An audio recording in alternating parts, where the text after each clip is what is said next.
صباح الفل يا شباب من اسكندرية. شايفين منظر اليخت والمراكب. احنا هنا في بحري في الاسكندرية. طبعا اليخت ده بيطلع رحلات.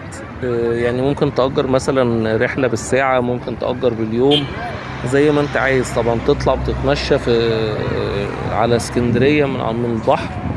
بحري اهم منطقة في الاسكندرية. ان انت لما تنزل اسكندرية لازم ان انت تعدي على بحري وتاخد جولة في المراكب. وهنا طبعا من هنا احنا شايفين القلعة اهي، ده منظر القلعة. المكان حلو جدا ان انت تنزل وتعمل فسحة وتنزل في البحر هنا في اسكندرية. وشايفين بقى ايه، انت عندك يخت، عندك مراكب صغيرة، عندك فلوكة صغيرة، زي ما انت عايز تاخد الحاجة المناسبة ليك بالنسبة لك انت خدها. الميزانية بتاعتك تسمح ان انت تاخد يخت، لان طبعا هو بيبقى اغلى. المراكب الصغيرة بتبقى رخيصة شوية.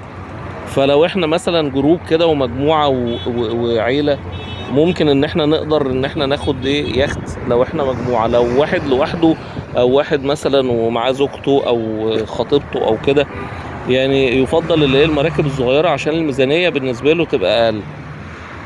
لكن طبعا اليخت طبعا الفسحة فيه اجمل. تقدر ان انت تجيب معاك اكلك وشربك والقعده بتبقى جميله جدا، بتبقى غير اللي هو المركب الصغيره. لكن برضو هي المشكله هنا هتيجي ايه للميزانيه.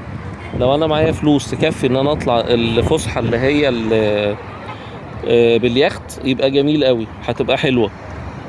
فحسب الميزانيه بتاعتك طبعا.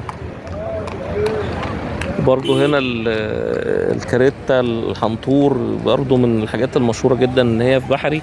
ان انت تيجي هنا علشان تاخد الفسحة بتاعتك كاملة.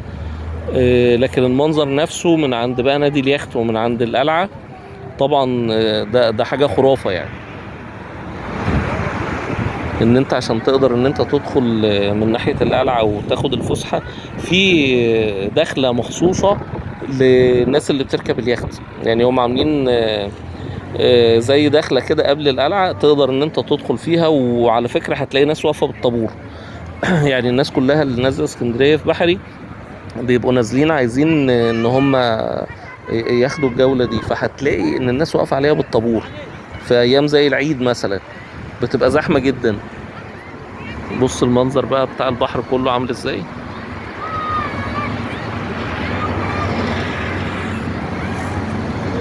ده المنظر ده من بحر يا جماعة في الاسكندرية. زي ما بقول لكم في مراكب كتيرة جوه في البحر.